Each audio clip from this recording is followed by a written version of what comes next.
বাসায় রান্না করতেছিলাম, হঠাৎ করে ছাদে থেকে একজন বলে যে বাংলাদেশ টিম এখানে প্র্যাকটিস করতেছে। তো রান্না বান্না রেখে আমরা চলে আসছি এখানে বাংলাদেশের প্লেয়ারদের দেখতে। এবং বাংলাদেশি প্রবাসী ভাইয়েরা অপেক্ষা করছেন বাংলাদেশের প্র্যাকটিস শেষে।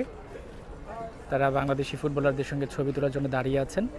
এর মধ্যে আমরা জানতে পেরেছি মাত্র ৬,০০০ টিকিট বাংলাদেশের জন্য বরাদ্দ রয়েছে, যেখানে তাদের টিকিটের চাহিদা অনেক। 45 মিনিটে সেল হয়ে গেছে সব। বাংলাদেশের মতো বাংলাদেশের বাইরেও টিকিট নিয়ে দর্শকদের অনেক বেশি প্রত্যাশা।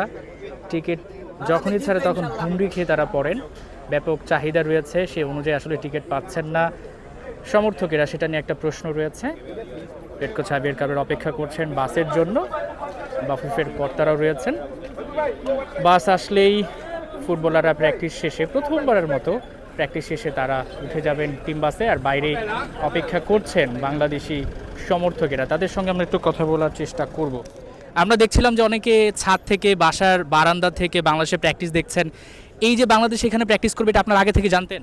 জি না, জানতাম না। আমরা এখানে বাসায় রান্না করতেছিলাম, হঠাৎ করে ছাদে থেকে একজন বলে যে বাংলাদেশ টিম এখানে প্র্যাকটিস করতেছে। তো রান্না বান্না রেখে আমরা চলে আসছি এখানে বাংলাদেশের প্লেয়ারদের দেখতে এবং সাপোর্ট করার জন্য, বা তাদের সাথে একটা ছবি নেওয়ার যে একটা চেষ্টা বা আশা আমাদের আছে, সেটার জন্য আমরা এখানে এসে অপেক্ষা করছি গেটের পাশে।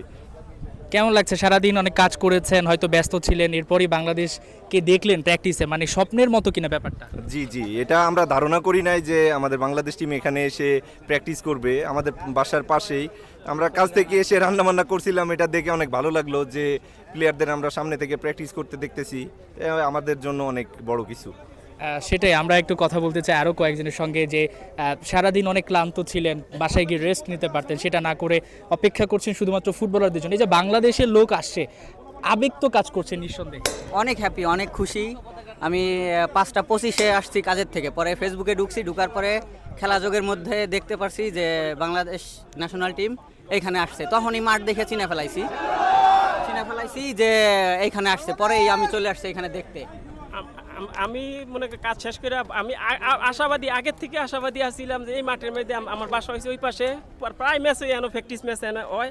আমি আশাবাদী আছিলাম যে আজকে এখানে আসবে। গতকালকে রাত্রে শুনছি যে বাংলাদেশ টিম আসছে, আজকে আশাবাদী ছিলাম যেন আসে। আমি বাসার উপর থেকে দেখছি, আমি টিকিটটাও মনে করেন কেটে দেখছি 2 মাস আগে। নিঃসন্দেহে সেটাই আমরা দেখছি এই মুহূর্তে। ঠিক গেইল্যাং যে প্র্যাকটিস ট্রেনিংটা রয়েছে ফিল্ড, সেখানেই কিন্তু সবাই অপেক্ষা করছেন।